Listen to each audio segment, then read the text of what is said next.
Movie के start में हम एक लड़के अकीरा को देखते हैं जिसकी अभी अभी ग्रेजुएशन पूरी हुई है। आज उसकी नौकरी लगी है, इसलिए वह बहुत खुश है। इसी खुशी में वह अपने ऑफिस की तरफ निकल जाता है। कंपनी में आने के बाद वह सभी को अपना नाम बताता है।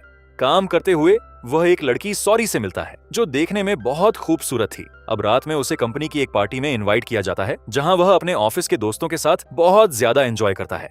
लेकिन रात को उसे पता चलता है कि अगले दिन उसे बहुत ज्यादा काम करना है। कंपनी में बहुत सारा काम पेंडिंग पड़ा है, इसीलिए उसे ओवर टाइम भी करना होगा। अगले दिन जब अकीरा काम पर जाता है तो वह बहुत ज्यादा परेशान हो जाता है क्योंकि कंपनी का नियम था कि जब तक काम खत्म नहीं हो जाता तब तक कोई भी अपने घर नहीं जा सकता था। अब वक्त ऐसे ही गुजरता रहता है।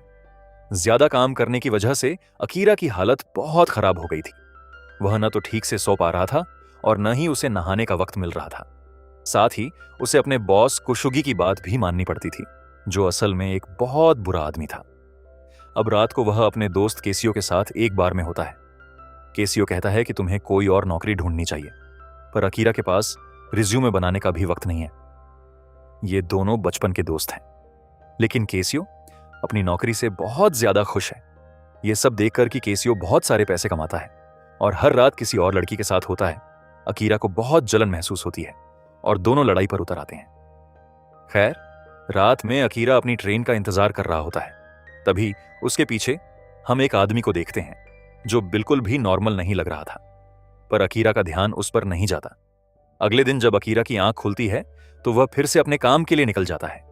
लेकिन जैसे ही वह बिल्डिंग से नीचे आता है, वह देखता है कि उसका पड़ोसी अपनी ही बीवी को खा रहा है। असल में वह एक ज़ॉम्बी में बदल गया था। यह सब देखकर अकीरा बहुत ज्यादा डर जाता है और वहां से भागने लगता है। तभी वह देखता है कि पहले ही बहुत सारे ज़ॉम्बी आ चुके हैं जो अब उसके पीछे पड़ गए हैं। भागते हुए वह सीधा छत की तरफ जाता है और रेलिंग से दूसरी तरफ कूद जाता है। जैसे ही वह ऊपर देखता है, एक एरोप्लेन जलते हुए नीचे गिर रहा था। पूरा शहर तबाह हो चुका था। हर तरफ आग से बना धुआं उठ रहा था। सबसे अजीब बात यह थी कि यह सब देखने के बाद भी अकीरा खुशी से झूम रहा था, क्योंकि उसे लग रहा था कि सिटी पूरी खत्म हो गई है, तो अब उसे कोई काम नहीं करना पड़ेगा। इन सब के बीच उसे ओरी की याद आती है। वह जल्दी से ओरी को मैसेज करता है। ओरी रिप्लाई करती है कि तुम जल्दी से मेरे घर आ जाओ। अब बिल्डिंग में हर तरफ ज़ॉम्बी भर चुके थे, इसलिए अकीरा को पानी के पाइप के जरिए नीचे उतरना पड़ता है। नीचे उतरते वक्त वह एक फ्लैट में पति पत्नी को देखता है। वह उनसे कहता है कि वापस आते वक्त मैं बाजार से तुम्हारे लिए कुछ खाने का लेकर आऊंगा। नीचे आकर वह जल्दी से साइकिल उठाता है और ज़ॉम्बी से बचते हुए भागने लगता है। उसके पीछे पूरी सिटी के ज़ॉम्बी पड़ चुके थे, इसीलिए वह बहुत तेज साइकिल चला रहा था। कुछ देर में वह ऑर्री के घर पहुंच जाता है, जहां वह देखता है कि दरवाजा पहले ही खुला हुआ है। अंदर जाने पर ऑर्री बताती है कि वह अकेली नहीं है, बल्कि उसकी कंपनी का बॉस भी उसके साथ है, जिसे ज़ॉम्बी ने इन्फेक्टेड कर दिया है। अब वह ज़ॉम्बी ऑर्री की तरफ दौड़ता है, लेकिन उससे पहले अकीरा उसे नीचे गिरा देता है। ओरी एक टाइल का टुकड़ा लेकर उस ज़ॉम्बी को मारने लगती है और कहती है, तुमने झूठ बोला था कि तुम मेरे लिए अपनी बीवी छोड़ दोगे। यह सुनकर अकीरा समझ जाता है कि ओरी और उसके बॉस का अफेयर चल रहा था। यह सुनकर उसे बहुत बुरा लगता है। कुछ ही देर में अकीरा को पता चलता है कि ओरी को उसके बॉस ने पहले ही काट लिया था और वह भी ज़ॉम्बी में बदल रही थी।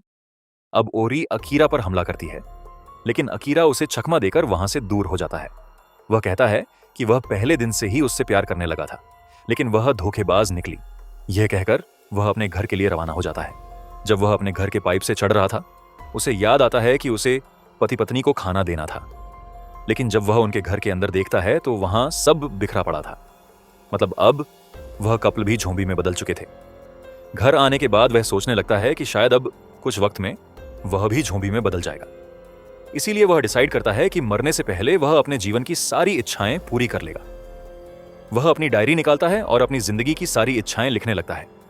उसकी पहली इच्छा थी कि वह किसी लड़की को प्रपोज करे, लेकिन वह कुछ देर पहले कर चुका था, इसीलिए वह बचे हुए कामों की लिस्ट बनाता है। अगले दिन वह फुल एनर्जी के साथ उठता है और अपना कमरा साफ करने लगता है। फिर सुपरमार्केट जाता है और सभी सामान अपनी ट्रॉली में भरने लगता है, क्योंकि अब उसे किसी भी चीज के पैसे देने की जरूरत नहीं थी। मॉल में पहले से बहुत सारे ज़ॉम्बी भरे हुए थे जो उसका पीछा भी कर रहे थे। उनसे बचते हुए वह एक सैलून में पहुंचता है, जहां वह अपने बालों में कलर करता है, पर उसे वह कलर पसंद नहीं आता। इसीलिए वह फिर से अपने बाल काले कर लेता है और मॉल से बाहर निकल जाता है। इसके बाद वह एक बड़ी बिल्डिंग पर अपनी पेंटिंग बनाता है। घर लौटते वक्त उसे एक बाइक मिलती है, मतलब अब वह बहुत तेजी से भाग सकता था। अब अगले दिन वह अपने पड़ोसियों के साथ पार्टी करने की सोचता है और छत पर जाकर सभी इन्फेक्टेड लोगों के साथ बैठकर पार्टी करने लगता है। पर मांस का एक टुकड़ा खाने पर उसे पता चलता है कि उसके सारे मसाले खत्म हो चुके हैं। मतलब अब उसे फिर से मार्केट जाना होगा। कुछ देर में वह फिर से मार्केट पहुंच जाता है। वहां उसे कुछ आहट सुनाई देती है। उसे लगता है कि शायद उसके पीछे झोंबी है। जैसे ही वह चेक करने जाता है, अचानक एक लड़की सुजुका अकीरा को लात मारकर नीचे गिरा देती है। सुजुका को लग रहा था कि शायद अकीरा इन्फेक्टेड होगा, पर ऐसा नहीं था। अचानक एक झोंबी उन पर हमला कर देता है, लेकिन सुजुका बहुत ही निडर और पावरफुल लड़की थी। वह 1 सेकंड में झोंबी को मार गिराती है और अपने घर का सारा सामान लेकर वहां से निकल जाती है। अकीरा भी अब घर आ चुका था। उसे टेबल पर अपने दोस्त केसियो की तस्वीर नजर आती है, इसीलिए वह उसे कॉल करता है। अकीरा को पता चलता है कि केसियो मुसीबत में है क्योंकि उसे झोंबी ने चारों तरफ से घेर लिया है। अकीरा कहता है, तुम मेरे बचपन के दोस्त हो, इसीलिए मैं तुम्हें बचाने जरूर आऊंगा। कुछ देर बाद अकीरा अपनी बाइक लेकर अपने दोस्त को बचाने निकल पड़ता है। उसने अपनी पूरी बॉडी पर बेसबॉल का हेलमेट और सेफ्टी कोट पहन रखा था। कुछ झोंबी उसके पीछे लटक जाते हैं, लेकिन अकीरा उनसे बचते हुए आगे निकल जाता है। झोंबी से बचते हुए वह अपने दोस्त के होटल पर पहुंच जाता है। वहां पहले ही बहुत सारे झोंबी खड़े थे, इसीलिए अकीरा एक स्पीकर निकालता है और उसे चालू करके झोंबी की तरफ फेंक देता है। आवाज सुनते ही सभी झोंबी स्पीकर की तरफ भागने लगते हैं। इसका फायदा उठाकर अकीरा बिल्डिंग के अंदर घुस जाता है, जहां उसे केसियो मिल जाता है। अकीरा पिछली बार के व्यवहार के लिए उससे माफी भी मांगता है, लेकिन तभी कुछ झोंबी उनकी आवाज सुनकर पीछे आ जाते हैं। दोनों दोस्त भागते हुए छत की तरफ जाते हैं और दरवाजा बंद करके झोंबी को वहीं रोक देते हैं। काफी वक्त बाद मिले दोनों दोस्त साथ बैठकर अच्छा लंच करते हैं। केसियो बाकी अकीरा की विश लिस्ट पढ़ता है और कहता है, तुम पूरी 100 इच्छाएं पूरी करना चाहते हो, इसमें तो बहुत वक्त लगेगा। उन्हीं इच्छाओं में एक इच्छा केसियो से माफी मांगने की भी थी, जो अब पूरी हो चुकी थी। तभी अकीरा को याद आता है कि वह बचपन से सुपर हीरो बनना चाहता था, इसलिए वह अपनी डायरी में लिखता है, मैं सुपर हीरो बनकर इस दुनिया को बचाऊंगा। अगले दिन केसियो जब न्यूज देख रहा होता है तो उसे पता चलता है कि झोंबी ने पूरा शहर तबाह कर दिया। अकीरा कहता है, हमें इबाराकी चलना चाहिए, वहां मरीन पैराडाइज एक्वेरियम है। वहां एक ऐसा सूट है जिसे अगर झोंबी काट भी ले तो इंसान संक्रमित नहीं होगा। हम उस सूट को लेंगे और सुपर हीरो बन जाएंगे। अगले दिन दोनों फिर से सुपरमार्केट में घुसते हैं ताकि सफर के लिए खाना ले सकें। तभी उन्हें नजर आता है कि एक बस से कुछ लोग भाग रहे हैं, क्योंकि उनके बीच एक व्यक्ति इन्फेक्टेड होकर झोंबी बन गया था। बस से बाहर निकलते ही उन लोगों पर झोंबी हमला कर देते हैं। कुछ लोगों को झोंबी पकड़ लेते हैं, लेकिन ड्राइवर और एक लेडी जल्दी से भागते हुए मॉल के अंदर घुस जाते हैं। तभी अकीरा एक लड़की को देखता है जो झोंबी से लड़ रही थी। यह लड़की सुजुका थी, जो उसे पहले स्टोर में मिली थी। अब सुजुका के पास बहुत सारे झोंबी आ रहे थे, इसलिए वह भागकर स्टोर में घुस जाती है। अंदर आने के बाद अकीरा ड्राइवर से बात करता है। तब पता चलता है कि वह लोग भी मरीन जा रहे हैं, क्योंकि वहां छुपने के लिए बंकर बने हुए हैं। उनके बीच एक आदमी ऐसा भी था जिसे झोंबी ने काट लिया था। वह कुछ ही देर में इन्फेक्टेड होने वाला था। मीका और विका शराब पीने का प्लान बनाती है और सुजुका कहती है, मैं झोंबी की जांच करने जा रही हूं। कुछ देर में मीका और विका उसे अपने साथ शराब पीने के लिए ले जाती हैं। दूसरी ओर अकीरा को सुजुका झोंबी से लड़ने का तरीका बताती है। तभी वे देखते हैं कि उनकी तरफ ड्राइवर आ रहा है, लेकिन अब वह इन्फेक्टेड हो चुका था। यह देखकर दोनों उससे बचकर भागने लगते हैं। दूसरी तरफ केसियोमिका के साथ होता है। तभी एक झोंबी ऊपर से हमला कर देता है। केसियोका को बचाने की कोशिश करता है। उसी समय अकीरा अपने दोस्त की आवाज सुनकर उसे बचाने दौड़ता है। इधर सुजुका झोंबी को दूर करने के लिए रेडियो चालू करने की कोशिश कर रही थी, लेकिन रेडियो काम नहीं करता, इसलिए उसे भागना पड़ता है। अब दरवाजा बंद था और झोंबी उसकी तरफ बढ़ रहे थे। तभी केसियो पटाखे जलाकर झोंबी को अपनी तरफ खींच लेता है। मौका पाकर यह तीनों मॉल से बाहर निकल आते हैं, लेकिन अब उन्हें एक गाड़ी की जरूरत थी। दौड़ते हुए अकीरा देखता है कि एक वैन में पहले से चाबी लगी हुई है। तीनों उसी वैन में बैठकर वहां से निकल जाते हैं। ये सभी जब बैठे होते हैं तब अकीरा सुजुका से पूछता है कि आखिर तुम इन ज़ॉम्बी के बीच कैसे फंस गई। अकीरा बताती है कि मेरे घर में मैं, मेरी बहन और मेरी माँ रहते थे। मेरे पिता मुझे बहुत वक्त पहले छोड़कर चले गए थे। हमारी फैमिली काफी खुश थी, लेकिन एक दिन जब हम सब घर पर बैठकर टीवी देख रहे थे तो हमें दरवाजा खटखटाने की आवाज सुनाई दी। जैसे ही हमने दरवाजा खोला तो एक डिलीवरी मैन अंदर घुस आया और कहने लगा कि मेरी जान बचा लो। उसकी मदद करने के लिए हमने उसे घर में तो गुस्सा लिया, लेकिन हमें यह नहीं पता था कि वह पहले इन्फेक्टेड है। कुछ वक्त वह हमारे साथ रहा, उसके बाद वह एक ज़ॉम्बी में बदल गया। उसने मेरी माँ और मेरी बहन पर हमला कर दिया।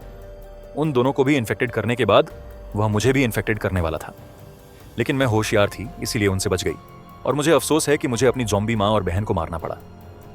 यह सब सुनकर अकीरा को भी काफी बुरा लगता है। कुछ वक्त तक उनकी जिंदगी ऐसे ही चलती है। वे लोग मस्ती करते हैं, घूमते हैं और साथ रहते रहते उनके बीच गहरी दोस्ती हो जाती है। अब इस शहर को बर्बाद हुए 10 दिन हो चुके थे। आखिरकार यह तीनों मरीन पहुंच जाते हैं, लेकिन वहां पहले से कांटे लगे हुए थे, जिससे उनकी वैन पंचर हो जाती है।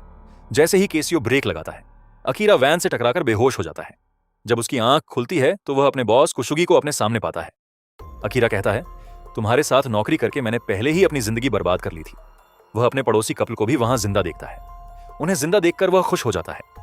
कुशुगी बताता है कि वह सबसे पहले यहां आया था, फिर धीरे धीरे बहुत सारे लोग यहां आने लगे, इसलिए उसने सभी को काम पर लगा दिया। पहले वह कंपनी का मालिक था और अब इस जगह का मालिक बन चुका है। उसने सभी लोगों को अलग अलग कामों में बांट दिया है। कुशुगी बताता है कि ज़ोंबी को रोकने के लिए उसने मरीन के चारों तरफ लोहे के तार लगाए हैं। साथ ही कुछ लोगों को निगरानी के लिए खड़ा किया है ताकि ज़ोंबी अंदर हमला ना कर सके। फिर वह अकीरा से कहता है, वो तुम फिर से यहां काम कर सकते हो, मुझे भरोसेमंद लोगों की जरूरत है, लेकिन अगर तुम मना करते हो तो तुम और तुम्हारे दोस्त यहां नहीं रह सकते। अकीरा यह सब नहीं करना चाहता था, क्योंकि अभी भी उसे अपनी विश पूरी करनी थी, लेकिन उसे पता था कि अगर वे बाहर गए तो मारे जाएंगे। इसीलिए वह कुशुगी की बात मान लेता है। जब सभी लोग डिनर कर रहे होते हैं तो केसियो देखता है कि कुशुगी खुद बहुत अच्छा खाना खा रहा है, जबकि बाकी लोगों को सिर्फ रोटी और थोड़ी सब्जी दी गई है। यह देखकर केसियो को गुस्सा आता है। वह कुशुगी का विरोध करना चाहता है, लेकिन पड़ोसी उसे रोक कर कहता है, तुम्हें और तुम्हारी प्रेग्नेंट बीवी को सुरक्षित जगह की जरूरत है। अगर तुमने उससे लड़ाई की तो वह तुम्हें यहां से निकाल देगा। अगले दिन पड़ोसी सुजुका और केसियो से कहता है, हम यहां से इन गाड़ियों में बैठकर भाग सकते हैं। यह वही गाड़ियां हैं जिनसे लोग यहां आए थे, लेकिन अब कोई भी आजाद होकर यहां से भागना नहीं चाहता। सबको सुरक्षित रहना ज्यादा पसंद है, आजाद होने से ज्यादा। सुबह कुशुगी ने सुपरमार्केट से सामान लाने के लिए एक ट्रक भेजा था। ट्रक वापस आ चुका था, लेकिन जैसे ही कर्मचारी ट्रक का दरवाजा खोलता है, अंदर से एक ज़ोंबी निकलता है और उसे इन्फेक्टेड कर देता है और वहां रह रहे लोगों पर हमला कर देते हैं। समुद्र के पास रहने वाले मछुआरे भी ज़ोंबी के हमले में इन्फेक्टेड हो जाते हैं। जब वे पानी में गिरते हैं तो शार्क उन्हें खा लेती है। तभी केसियो अकीरा से कहता है, मैंने ट्रक के टायर ठीक कर दिए हैं, अब हमें यहां से भाग जाना चाहिए। लेकिन अकीरा डर गया था। वह कहता है, हमारे लिए सबसे सुरक्षित जगह यही शेल्टर है, और वह जाने से मना कर देता है। दूसरी तरफ सुजुका को अकीरा की नोटबुक मिलती है, जिसमें उसने अपनी सारी इच्छाएं लिखी थी। वह अकीरा से कहती है, मैं केसियो के साथ जाने का फैसला कर चुकी हूं। इस शेल्टर में रहते हुए भी हम सुरक्षित नहीं हैं। तुम यहां आने से पहले अपनी सारी इच्छाएं पूरी करना चाहते थे, लेकिन अब तुम डर में जी रहे हो। यहां रहकर ज़ोंबी बनने से अच्छा है बाहर जाकर लड़ते हुए मरना। यह सब कुशुगी भी सुन रहा था। वह अकीरा को खोना नहीं चाहता था, इसीलिए वह सुजुका को धक्का देकर दूर करता है और अकीरा की नोटबुक पर पैर रख देता है और कहता है, कोई कहीं नहीं जाएगा। यह सुनकर अकीरा को गुस्सा आ जाता है। वह अपने बॉस को धक्का देकर नीचे गिरा देता है। तभी ज़ोंबी अंदर घुस आते हैं और सभी लोगों पर हमला करने लगते हैं। उन्हें देखकर कुशुगी अपने दोनों आदमियों को ज़ोंबी के सामने फेंक देता है और खुद भागने लगता है। लेकिन अकीरा अपने दोस्तों को छोड़कर वहां से नहीं जाना चाहता था। वह उनके लिए ज़ोंबी से लड़ रहा था। अब केसियो और अकीरा ज़ोंबी से बचते हुए दूसरे कमरे में पहुंच जाते हैं, जहां उन्हें कुशुगी फिर से मिल जाता है। केसियो कहता है, तुमने पहले लोगों को यहां काम पर लगाया और अब उनकी सुरक्षा करने की बजाय खुद भाग रहे हो। तुम एक बहुत बुरे मालिक हो। तभी अचानक एक बड़ी शार्क आकर कुशुगी के एक कर्मचारी को खा जाती है। सभी डर जाते हैं, क्योंकि वह शार्क भी ज़ोंबी से इन्फेक्टेड हो चुकी थी। सुजुका कहती है, डरने की जरूरत नहीं है, मछलियां सिर्फ पानी में तैर सकती हैं, बाहर हमारा पीछा नहीं कर सकती। लेकिन तभी हम देखते हैं कि शार्क के शरीर से इंसानी पैर बाहर निकल रहे हैं। उसे देखकर सभी भागने लगते हैं। अब वह ज़ोंबी शार्क दौड़ते हुए उनके पीछे पड़ी हुई थी। तभी अकीरा को एक कमरा नजर आता है। सभी शार्क से बचते हुए उस कमरे में घुस जाते हैं, लेकिन कुशुगी बाहर ही फंसा रह जाता है। वह शार्क से बचते हुए धीरे धीरे भागने की कोशिश कर रहा था। अंदर अकीरा को एहसास होता है कि वह अपने बॉस को ऐसे नहीं छोड़ सकता। वह कहता है, अगर मुझे अपनी आखिरी विश पूरी करनी है तो मुझे सबको बचाना होगा। तभी केसियो को एक सूट नजर आता है जो शार्क के हमले से बचा सकता था। वह सूट अकीरा पहन लेता है और अपने बॉस को बचाने के लिए बाहर निकल जाता है। अकीरा शार्क पर हमला करता है। मौका पाकर कुशुगी बिना अकीरा की मदद किए वहां से भागने लगता है, लेकिन जैसे ही वह दरवाजा खोलता है, अंदर से बहुत सारे ज़ोंबी बाहर निकल आते हैं और उस पर हमला कर देते हैं। अपने दोस्त को मुसीबत में देखकर केसियो एक गाड़ी लेकर शार्क पर हमला कर देता है, जब तक केसियो शार्क को रोकता है।